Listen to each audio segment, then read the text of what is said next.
لو مكنستك باظت او المكوه وقعت اتكسرت منك، الاستشوار ما بقاش بيسخن، مكوه الشعر ما بقتش بتكوي، حتى الهاند بلندر باظت فجاه، مكوه البخار ما بقتش بتطلع بخار، كل الاعطال دي بتتصلح في المكان ده عند الراجل ده، الاسطى سعيد ابو ريا. راجل ايده تتلف في حرير. ده بتاع زهران فين؟ هصلحه. ما تحطش في المكوه البخار دي ميه. الهاند بلندر البراون الصناعي بيقسمها، ما تقسموش عشان هو بيتفتح. مكوه كده كانت متكسره، رجع تاني.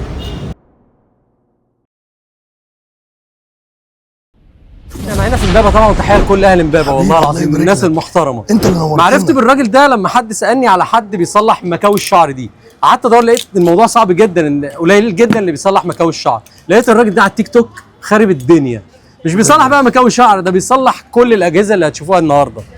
الاسطى سعيد عامل ايه يا حبيبي؟ نورتني. والله العظيم انا مبسوط ان انا معاك، اقسم بالله. نورتني وشرفتني. الاول بقى عرف الناس بنفسك وقول لي بقى انت حكايتك ايه؟ ممكن اقول سعيد ابو ريا.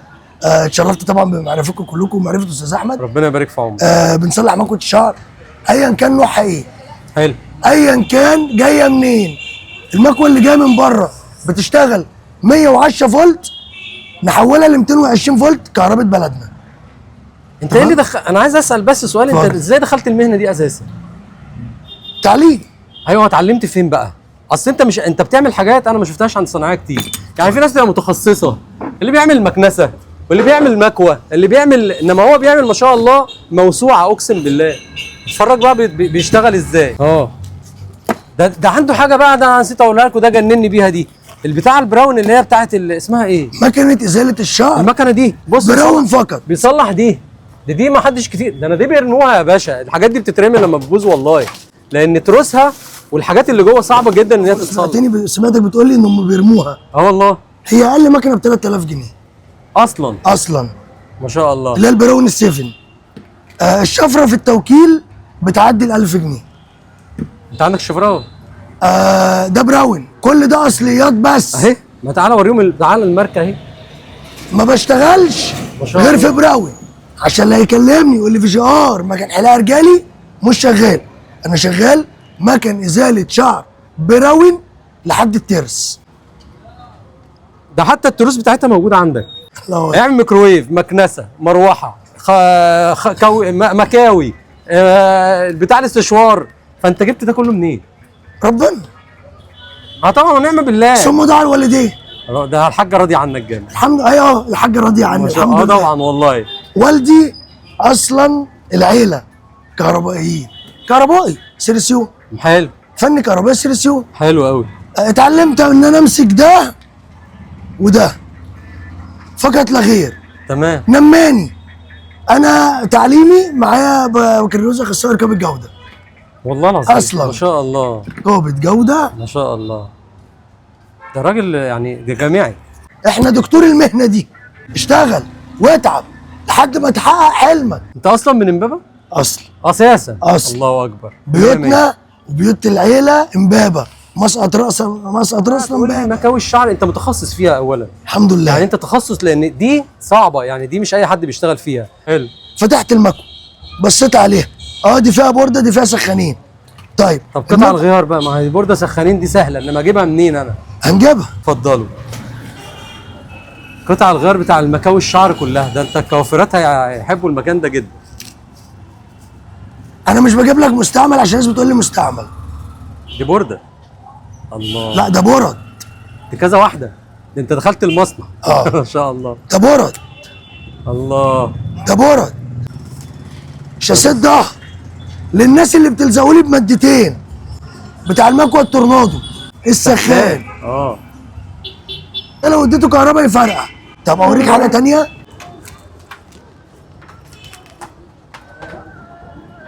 ده بقى السنسور اللي بيخلي المكوه تسيح. ده لو عتل المكوه تسيح. المكوه تسيح وتولع. في بقى عايزين حاجه نقولها، الكلام ده طبعا لكل صناعات الحلاقه. انا نزلت فيديو ما فهمش حاجه اسمها تعديل اصلا. اللي انا اعرفه في حياتي الاستشوار من جوه، موتور وسخان. انا هفك ده اللي جاي لي من القليوبيه اللي صاحبه موجود. حلو قوي. اهو حظه حلو اهو.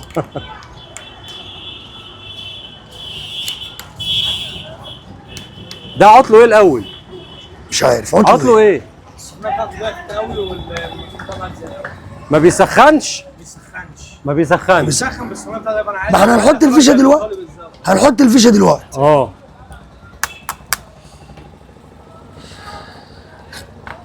ده كل اغلب عيوب الاستشوار ده يقول لي بسرعه كده يعني. ما بتسخنش. ايوه. الموتور بيجيب جلبه، بتغير موتور او بتغير جلبه. ناس تانية بتقول لك حط ورقه عشان تدي سخونيه اكتر. ده غلط وده بتسيح ده. طب خد بقى من الحاجات اللي ساحت. يا نهار ابيض ده اتدمر. طب ده. ده بيتعالج ده؟ ده امسك يا ابني. بعدها لا يا راجل. والله انت بتغير له البودي بتاعه؟ البودي كامل. يعني مش هنرمي حاجه يا سعيد. مفيش حاجه تترمي. حلو قوي. مفيش حاجه عندنا هتترمي. الله ينور عليك. بص من بدايتها كده. اه بص سامع الصفاره دي؟ اه اه الموتور ده تعبان اصلا. واصلا الاستاذ بيقول لي على التسخين مش شغال اصلا الا فرده واحده، درجه واحده. انت كده كشفت خلاص. خلاص انا كده عارف ايه المشكله. كده انا ده بفكر. علاجه ايه بقى؟ ده علاجه اه موتور وسخان. لو عايز يعملوا موتور وسخان. من يوم ما عملت الصفحه اساسا اللي على التيك توك. اسمها ايه الصفحه بقى عشان نقول لي؟ سعيد ابو ريا. اه بالعربي. انا على الفيسبوك الصفحه بقى لي 8 سنين. بص يا نهار ابيض. بص المبينه عامله ازاي. طب بالراحه بس. ده اشتغل بثمنه اصلا. والله اشتغل ده بقاله كام بثمنه. سنه عندك ده؟ بقاله 4 سنين. انما الاثنين دول بقى لهمش شهر. شهر وبازو؟ اهو ده صيني. صيني. جابوا عم سعيد سخونته شغاله بس اللعيبه انا عايزك اعلي السخونيه كده بس. لو البودي مكتوب يستحمل. 6000 واط هو مش 6000 واط ولا حاجه. هو ما فيش 6000 واط. هو مكتوب على الكرتونه كده. ما فيش 6000 واط. ما فيش 6000 ده واط. مكتوب عليه اصلا 6600 6000 واط هو اصلا. ما فيش 6000 واط. ما فيش الكلام ده. كل دي اشتغالات. هو ده كام واط؟ يستحمل اخره كام يعني؟ 1400 واط. يا نهار ابيض. أصلاً. وكاتبين عليه 6000؟ اه حلو قوي الكلام ده. ليه المكنسه بتجيلك مكتوب عليها 4000 واط و2800 واط و2600 واط. الكلام ده مش مظبوط. هو الموتور اصلا اللي بيجي لنا 1200 1600 1800 2400. يعني بيشتري الهوا كده. مفيش خامس. في صنايعي دخل لي فني. الرساله دي بقى ليه لله. ما تخشش تكسر في مقاديف غيرك. انا بقولها لك بالبلدي. انا بقول المعلومه وش مش هلف ولا هدور. والله الصراحه حلوه سعيد في الشغل. ولو عايز تشوف جديد على كلامي هوريك قطعه غيار. لك عندك اكتر من كده. حلو. لكن ما تجيبليش ستيكر احنا بنطبعه. ما مطبوع عليه 6000 اهو. اهو 6000 ستيكر بنطبعه خد وتقول لي اهو. ده بيبقى محفور يا سعيد اصلا كمان. اهو انت. ده في حفر كمان. احنا مصر عملت كل حاجه. ما شاء الله. بس اللي معاه ابو جنيه يجيب واللي معاه بربع جنيه يجيب. صح. وصلت. ده صيني. ما احنا بنعلم الناس. انا بقى بقولها بقى للناس. البودي اللي هيستحمل تعديل هعمل له تعديل. يعني البلاستيك هو بيستحمل الحراره. حلو قوي. التعديل ده اللي هو ايه؟ هبص على الكيس هسيحه. غير كده مالكش عندي حاجه. بودي بتاعك. طب انت بتعرف ازاي البودي يستحمل ولا لا؟ بفتح من جوه. والله بشوف متانه البودي. حلو. هيجيب معايا. ما انا مش هقول لك جنيه واخد منك فلوس على الفاضي. انا ممكن اولع لك في البودي اصلا. صح. يعني اصلا الحراره تبقى عاليه جدا. عاليه قوي وهو عايزها نار. واساسا بعد التعديل بعد فتره هنا بيسود. بس هو الحلاق عاوز كده. اصلا هو عايزها نار. مش هنضحك على بعض. اولع في شعر الزبون. انا بلفش ولا ادور. يعني انا بقول لك ده يستحمل ولا لا ان هو يزودوه؟ ده يستحمل. حلو قوي. وده يستحمل. ده لا. هو كذا حد قال لي على فكره هو خد منه الشر وما محتاجش مكوى وبعدين. حلو. ده ما استحملش. ما شاء الله. هم بيستعملوه مكان المكوى. يا باشا هو الحلاق الرجالي قايم على الاستشوار. الكوافير قايم على المكوى. طبعا. هي اسمها كده. طبعا. كوافير حريمي مكوى. رجالي استشوار. معايا مكنسه.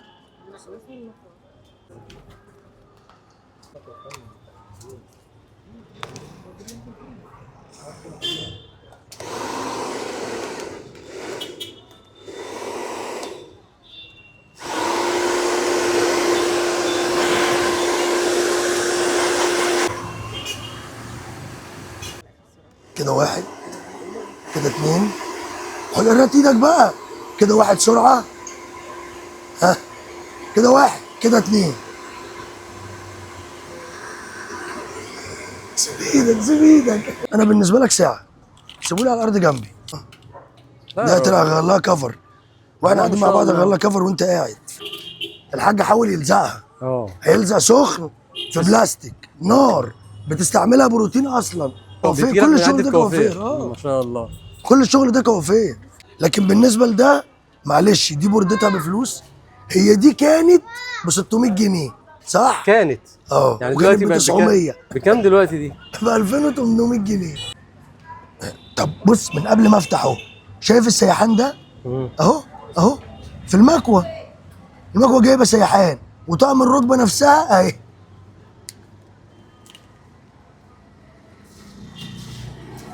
انا بس هاخد منها السيراميكا، هنضفها واحطها في شاسيه جديد.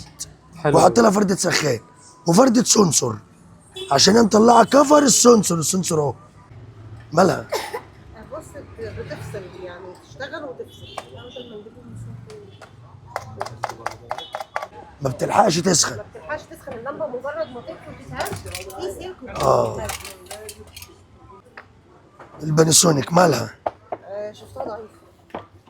نضفت الفلتر زي ما قلنا للناس كلها على الفلتر. ما انا قلت لك انا نضفت كل حاجه. نضفت كل حاجه. في حاجه جوه بقى نفسها.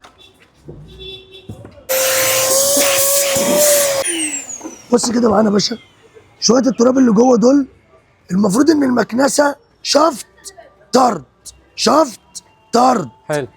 الفلتر اللي قدام مكان الشفط ايا كان نوع المكنسه لازم يبقى نضيف. هو ده الفلتر. طب الفلتر بقى انا هقطعه، عندي جايب فرخ بقطع على المقاس وبنضفه وبديهولك اتقل من ده. بص كده، انا هوريك بس حاجه بسيطه.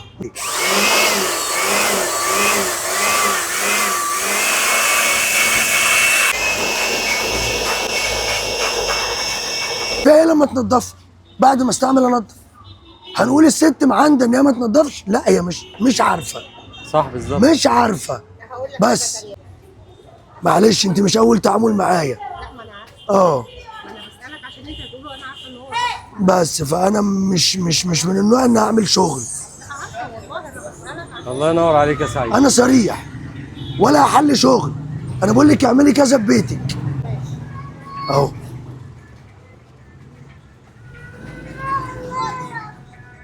ان شاء الله، ده فرق جامد قوي. بص ده انا كمان هخفه. وبص بعد ما تخف، بص منظر الفلتر. قول لي ده هيعدي ايه؟ ولا الهوا. قول لي ده هيعدي ايه؟ بسم الله. موضوعك كله في الفلتر. لازم يبات في ميه. هذا مليان جوه. بص الشفط ده مشكلته. بص الشفط. اغسلي بس جوه يبقى ترجع زي الفل. بص الراجل، بص الله اكبر. عشان ما حدش يقول لك انت ساندها اهي. بص انا ما بزقش حاجه. المشكله كلها اهو. ومليان، عايز يتغسل غسله كويسه. عشان مليان. حط لي ده في ميه، خليه بيبرق وهيشفط معاك احسن من الاول.